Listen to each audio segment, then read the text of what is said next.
اعوذ باللہ من الشیطان الرجیم بسم اللہ الرحمن الرحیم وقرن فی بیوتکن ولا تبرجن تبرج الجاہلیۃ الاولی وقال تبارک وتعالی عسى ان تکرہوا شیئا وهو خیر لکم وعسى ان تحبوا شیئا وهو شر لکم واللہ یعلم وانتم لا تعلمون صدق اللہ العظیم۔ رب اشرح لي صدري ويسر لي امري واحلل عقدة من لساني يفقهوا قولي سبحانك لا علم لنا الا ما علمتنا انك انت العليم الحكيم۔ ستیزہ کار رہا ہے ازل سے تا امروز، چراغ مصطفی سے شرار بولہبی۔ قابل احترام معزز بزرگوں، محترم نوجوان دوستوں اور بھائیوں، تاریخ انسانی کے آغاز سے اب تک اللہ تعالیٰ کی جو سنت رہی ہے وہ یہ ہے کہ ہمیشہ سے حق اور باطل میں کشمکش رہی۔ جیسا کہ کسی شاعر نے کہا کہ ستیزہ کار رہا ہے ازل سے تا امروز، ازل سے لے کر آج تک آپس میں کشمکش رہی ہے، جد و جہد رہی ہے، ایک دوسرے کے مخالف، ایک دوسرے کے مقابل، ایک دوسرے کو نیچا دکھانے کی کوشش ہوتی رہی ہے۔ چراغ مصطفی سے شرار بولہبی، ابو لہب کی سازشیں، باطل کی سازشیں چراغ مصطفی کو، دین حق کو نیست و نابود کرنے کے لیے، انہیں ختم کرنے کے لیے جد و جہد کر رہی۔ یعنی اللہ تبارک و تعالیٰ نے یہ سنت اس دنیا کے اندر، انسانی دنیا کے اندر اپنی یہ قائم فرمائی ہے کہ ہمیشہ سے حق اور باطل کی کشمکش ہے، اور اس وقت باطل کی جو ریشہ دوانیاں ہیں، اس دور میں حق پر جو حملے ہو رہے ہیں وہ اسلام کو مٹانے کے لیے، اسلام کے نظریات کے خلاف، اسلامی تعلیمات کو ختم کرنے کے لیے اور اسلام کی مخصوص پہچان کو ختم کرنے کے لیے اور اسلامی شعار کو ختم کرنے کے لیے فرقہ پرستوں کی کوششیں۔ اس وقت جس مسئلے سے ہم دوچار ہیں، ہم اور آپ اچھی طرح جانتے ہیں کہ وہ حجاب کا مسئلہ ہے۔ حجاب اللہ تعالیٰ کا حکم ہے۔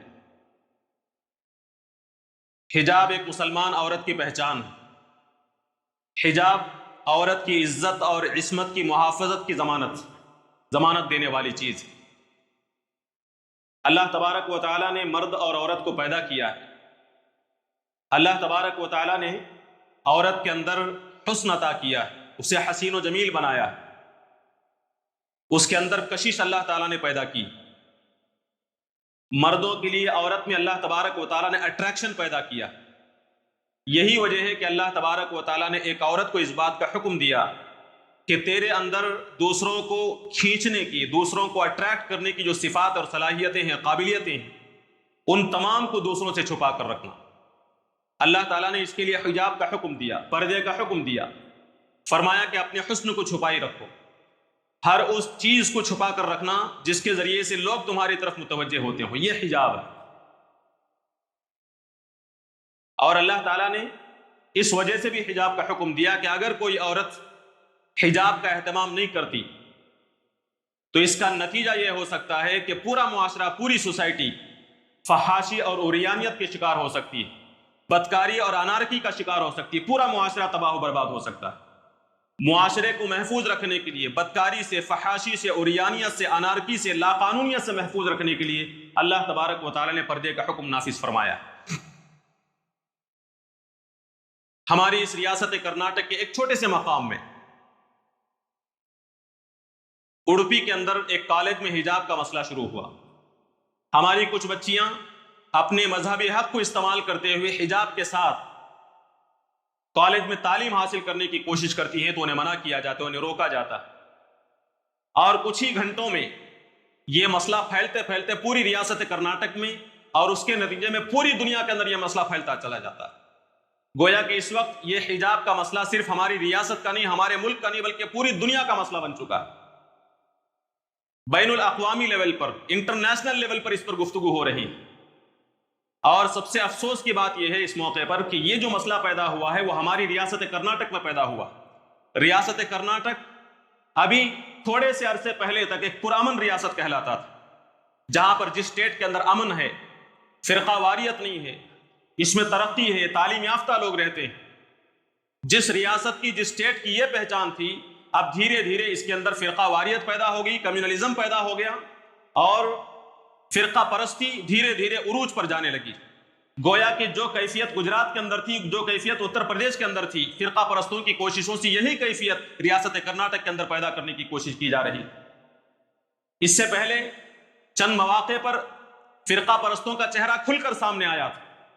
جس وقت کووڈ کی پہلی لہر پیدا ہوئی تھی، شروع ہوئی تھی، کووڈ کے فرسٹ ویو میں تبلیغی جماعت کو نشانہ بنا کر یہ کہا گیا کہ ان کے ذریعے سے یہ بیماریاں پھیل رہی ہیں، ان کے ذریعے سے وبا پھیل رہی ہے، اور اس کے نتیجے میں یہ منصوبہ بند، منظم پلاننگ کی گئی کہ مسلمانوں کا بائیکاٹ کیا جائے، مسلم ترکاری والوں کا اور مسلم فروٹس بیچنے والوں کا بائیکاٹ کیا جائے، اور مختلف بستیوں کے اندر مسلمانوں کے داخلے پر پابندی عائد کر دی گئی۔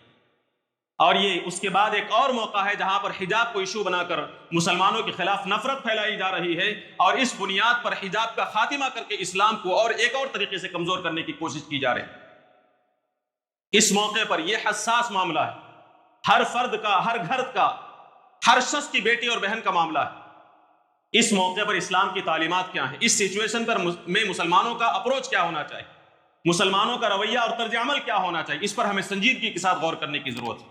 مسلمان وہ واحد قوم ہے جس کے پاس دنیا کے ہر مسئلے کے لیے اللہ تبارک و تعالیٰ کی طرف سے حل موجود ہے، ہر مسئلے کے لیے، اور بہترین حل موجود ہے۔ ضرورت اس بات کی ہے کہ اس مسئلے کی گہرائی کو سمجھیں، اس مسئلے کی کمزوری، اس مسئلے کی حقیقت کو سمجھیں، اور اسی طریقے سے قرآن و سنت کے مطابق اس مسئلے کو حل کرنے کی کوشش کریں۔ سب سے پہلی بات جو اس موقع پر سمجھنے کی ہے وہ یہ کہ اس قسم کا کوئی بھی ایشو پیدا ہوتا ہے، اس قسم کا کوئی بھی مسئلہ پیدا ہوتا ہے، تو ہماری کوشش یہ ہونی چاہیے کہ اسے مقامی سطح پر، لوکل لیول پر احسن انداز سے اسے حل کرنے کی کوشش کرنی چاہیے۔ وہ مسئلہ اگر اسلام کے خلاف ہے، انسانیت کے خلاف ہے، ظلم و ستم کو دعوت دینے والا ہے، کمزوروں کو دبانے والا کوئی مسئلہ ہے، تو اس مسئلے کو بیٹھ کر گفتگو کر کے احسن انداز سے حل کرنے کی کوشش کی جانی چاہیے۔ کوئی بھی مسئلہ، کوئی ظلم ایسا نہیں ہے کہ جسے نظر انداز کر دیا جائے، کوئی ظلم ایسا نہیں ہے کہ جسے آسان سمجھ کر یا پھر اس پر ہم زور زبردستی کریں گے تو بہت بڑا نقصان ہو جائے گا، اسے نظر انداز کر دیا جائے۔ ایک بڑے وسیع مفاد کے لیے، ایک بڑے نقصان سے بچنے کے لیے ہم چھوٹے نقصان کو برداشت کریں، یہ کہہ کر کسی ظلم کو برداشت نہیں کیا جا سکتا۔ لیکن اس کا مطلب یہ بھی نہیں ہے کہ جو مسئلہ لوکل لیول پر حل ہو سکتا ہے، آسانی کے ساتھ حل ہو سکتا ہے، اسے بہت بڑا ایشو بنا دیا جائے۔ غیر حکیمانہ طرز عمل سے، جوش اور جذبات سے، جس جوش میں ہوش نہ ہو، ایسے جوش کے ساتھ اس مسئلے کو ایک عوامی مسئلہ، ایک عمومی مسئلہ اور ملکی سطح کا ایشو بنا دیا جائے، یہ بھی مناسب نہیں۔ یہ جو دور ہے میڈیا کا دور ہے، سوشل میڈیا کا دور، لوکل ایشو کو نیشنل لیول تک پہنچنے میں اور انٹرنیشنل لیول تک پہنچنے میں کوئی بڑا وقت نہیں لگتا، جس کی سب سے بڑی مثال یہی حجاب ہے۔ لوکل لیول کا مسئلہ بڑی تیزی کے ساتھ اسٹیٹ لیول پر، نیشنل لیول پر، اور اس وقت انٹرنیشنل لیول پر اس پر گفتگو ہو رہی۔ تو کوشش ہماری ہونی چاہیے کہ جس دور میں ہر چیز فرقہ پرستوں کے پاس ہے، ٹی وی فرقہ پرستوں کے پاس، میڈیا پر فرقہ پرستوں کا غلبہ، حکومتی ادارے میں اس کے فرقہ پرستوں کے، تعلیمی ادارے فرقہ پرستوں کے، ایسے موقع پر اقتدار جب فرقہ پرستوں کے پاس ہے،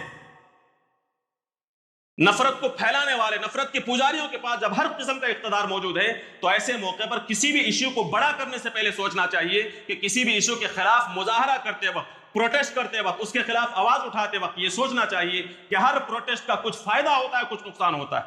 مجموعی طور سے ہمیں دیکھنا چاہیے کہ اس پروٹیسٹ میں ہمارے طریقہ کار میں فائدہ زیادہ ہے یا نقصان زیادہ ہے۔ لہٰذا کسی لیول کو، کسی بھی ایشو کو آسانی کے ساتھ یا پھر ہماری غیر حکیمانہ طرز عمل سے، حکمت عملی سے اسے نیشنل لیول تک نیشنل لیول کا ایشو بنانے کی کوشش نہیں کرنی چاہیے۔ اس وقت یہ ایشو انٹرنیشنل لیول کا ایشو ہو چکا۔ اس مسئلے میں ہم میں سے ہر فرد حجاب کے حق میں گفتگو کر رہا ہے۔ ہم میں سے ہر فرد یہ چاہتا ہے کہ ہماری ماؤں اور بیٹیوں کی، بہنوں کی عزت محفوظ رہے۔ ہمارا جو دستوری حق ہے، ہمارا جو مذہبی حق ہے حجاب کے استعمال کا، وہ حق ہم سے کوئی چھیننے نہ پائے۔ اس گفتگو کو کرتے ہوئے جو جذبہ اور جو نیت ہونی چاہیے اسے اچھی طرح ذہن میں رکھیں۔ اس موقع پر ہماری نیت ہم حجاب کی حمایت میں گفتگو کریں گے اس لیے نہیں کہ ہمارے دستوری حق ہے، ہندوستانی دستور نے ہمیں یہ حق دیا، کانسٹیٹیوشن نے ہمیں یہ حق دیا، اس وجہ سے ہم اپنا حق حاصل کرنا چاہتے ہیں، نہیں، ایسا نہیں۔ اس وجہ سے بھی نہیں کہ فرقہ پرست اس کے خلاف کھڑی ہوئی ہے، بی جے پی طاقت ہو یا پھر کوئی اور طاقت ہو اس مسئلے میں اس حجاب کے خلاف کھڑی ہوئی ہے، اس وجہ سے ہم ان کے خلاف کھڑے ہوں گے، نہیں، یہ نیت نہیں ہونی چاہیے۔ ہم حجاب کے حق میں بولیں گے، حجاب کے حق میں گفتگو کریں گے اس لیے کہ ہمارے رب کا حکم ہے، اللہ اور اس کے رسول کا حکم ہے، یہ ہمارا مذہبی حق ہے۔ ہم دستور کو اس کا سہارا لیں گے، چونکہ دستور نے، ہمارے ہندوستان کے دستور نے، کانسٹیٹیوشن نے اپنے مذہب پر آزادی کے ساتھ ہر شخص کو عمل کرنے کی آزادی دی، اجازت دی، لہٰذا اس دستور کا ہم سہارا لیں گے، لیکن اصل نیت یہ ہوگی کہ حجاب باقی رہنا چاہیے اس لیے کہ ہمارے دین کا حکم ہے، اللہ تعالیٰ کا حکم۔ تیسری چیز یہ کہ ہم اپنے حق کے استعمال کے لیے، اپنے حق کو حاصل کرنے کے لیے طریقہ بھی وہ استعمال کریں گے جو قرآن و سنت کا ہو، طریقہ کوئی غلط استعمال نہیں کیا جائے گا۔ اسلام کا اصول یہ ہے کہ جب کوئی کام آپ کرنا چاہتے ہیں، وہ کام، کوئی مقصد آپ حاصل کرنا چاہتے ہیں تو ضروری ہے کہ وہ مقصد اسلامی ہو، غیر اسلامی مقصد حاصل کرنے کی اجازت نہیں۔ اس اسلامی مقصد کو حاصل کرنے کے لیے جو طریقہ آپ اختیار کریں گے وہ طریقہ بھی اسلامی ہونا چاہیے، مقصد اسلامی ہو، طریقہ غیر اسلامی ہو ناجائز ہوگا۔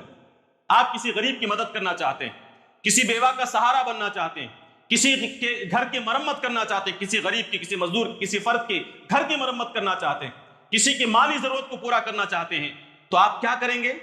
آپ چوری کریں گے، دھوکہ دیں گے، دوسروں کی امانت میں خیانت کریں گے اور اس کی ضرورت کو پورا کریں گے، تو مقصد صحیح تھا آپ کا لیکن طریقہ کار غلط تھا، یہ گناہ ہوگا۔ مقصد بھی صحیح ہونا چاہیے، اس کا طریقہ بھی صحیح ہونا چاہیے۔ لہٰذا اس ایشو کو حل کرتے ہوئے ہم کوئی ایسا طریقہ اختیار نہیں کریں گے جس کے ذریعے سے دو قوموں کے درمیان میں، دو فرقوں کے درمیان میں نفرت کا ماحول پیدا ہو۔ فرقہ وارانہ منافرت پیدا کرنے والا کوئی طریقہ اختیار کرنا یہ اسلام کے خلاف ہے، اور جب ہم اسلام کے خلاف کوئی طریقہ اختیار کریں گے تو یاد رکھیں ہم اس مسئلے میں، کسی بھی مسئلے میں اللہ تعالیٰ کی مدد سے محروم رہیں گے۔ ہم اپنی لڑائی اسی وقت کامیابی سے حاصل کر سکتے ہیں، جیت سکتے ہیں جب ہمارے ساتھ اللہ تعالیٰ کی طاقت موجود، اللہ کی قوت موجود ہو، اور خدا کی قوت، اللہ تعالیٰ کی نصرت اس وقت ملے گی جب طریقہ اللہ تعالیٰ کا ہو۔ لہٰذا اس مسئلے کو حل کرتے ہوئے کوئی ایسا طریقہ اختیار نہ کیا جائے جس سے اسلام کے سلسلے میں لوگوں کے اندر مزید نفرت پیدا ہو، اسلام سے اور مسلمانوں سے مزید دشمنی لوگوں کے اندر پیدا ہو، ایسا کوئی طریقہ اختیار نہیں کیا جائے گا۔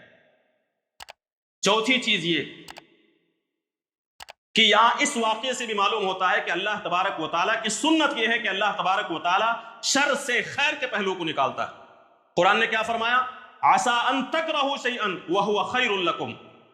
بسا اوقات ایسا ہوتا ہے کہ آپ کسی چیز کو ناپسند کرتے ہیں لیکن اللہ تبارک و تعالیٰ اس میں آپ کے لیے خیر رکھتا ہے، اس کے ذریعے سے خیر کے دروازے کھول دیتا ہے۔ ہندوستان کے کسی ایک کونے میں، اڑپی کے ایک کالج میں یہ مسئلہ شروع ہوا، لیکن دھیرے دھیرے پھیلتا چلا گیا اور پورے ہندوستان کے اندر نہیں بلکہ پوری دنیا کے اندر اس پر گفتگو ہو رہی ہے۔ پردے کے ایشو پر ٹی وی میں، میڈیا میں، مختلف سطح پر ایشو، یہ گفتگو ہو رہی ہے، مباحثے ہو رہے ہیں، ڈیبیٹس ہو رہے ہیں، اس کے حق میں دلائل دیے جا رہے ہیں، اس کے خلاف دلائل دیے جا رہے ہیں، اور خوشی کی بات تو یہ ہے کہ اس کے حق میں گفتگو کرنے والے، اسے دستوری آزادی اور دستوری حق کہہ کر گفتگو کرنے والے، حجاب کی حمایت میں بولنے والے غیر مسلمین ہیں، زیادہ تر غیر مسلمین، اور اس میں سے بھی خوشی کی بات ہے کہ خواتین آگے بڑھ رہی ہیں اور ڈٹ کر مسلم طالبات کی حمایت کر رہی ہیں کہ حجاب کے خلاف گفتگو کرنا، حجاب سے محروم کرنے کی کوشش کرنا ان کی آزادی میں دست اندازی، ان کی آزادی میں دخل اندازی کرنے کا کسی کو اختیار نہیں۔ پوری دنیا کے اندر اس میں گفتگو ہو رہی ہے۔ آپ نے سنا ہائی کورٹ میں یہ مسئلہ زیر بحث ہے، اس پر گفتگو ہو رہی ہے۔ جب گفتگو ہوئی تو اس موقع پر قرآن مجید کو لایا گیا۔ کبھی آپ نے تصور کیا، آپ سوچ سکتے ہیں کہ ہائی کورٹ میں قرآن مجید لے جا کر کھول کر اس کا ترجمہ پڑھنے کی کوشش ہوگی؟ حالانکہ وہ محمدن لا کو دیکھ سکتے تھے جو انہوں نے بنایا ہے، اسی میں سے مسئلے کا حل نکالا جا سکتا تھا، لیکن اللہ تبارک و تعالیٰ نے ایک موقع ایسا نکالا کہ کورٹ کے اندر، جو کہ غیر اسلامی کورٹ ہے، اسلامی کورٹ نہیں ہے، وہاں اللہ تبارک و تعالیٰ کا قانون کھول کر پڑھا گیا کہ قرآن کیا کہتا ہے حجاب کے سلسلے میں، اور یہ چیز پوری دنیا کے اندر پھیلی ہوگی۔ آپ یہ اندازہ نہیں لگا سکتے، ہو سکتا ہے کہ اسی ایک چیز نے، ایک چھوٹے سے معاملے نے پوری دنیا کے لاکھوں کروڑوں لوگوں کے اندر یہ خواہش پیدا کی ہوگی کہ ہم دیکھیں قرآن مجید کے اندر کیا ہے، قرآن مجید کو کھولنے کا موقع فراہم ہو سکتا ہے۔ یہ ہے شرم خیر کا پہلو۔ اور جس فرقہ پرست قوت نے اس مسئلے کو دبانے کی کوشش کی تھی، اس کی حماقت نے در پردہ بالواسطہ اس حجاب کے معاملے میں اپنی حمایت دے دی۔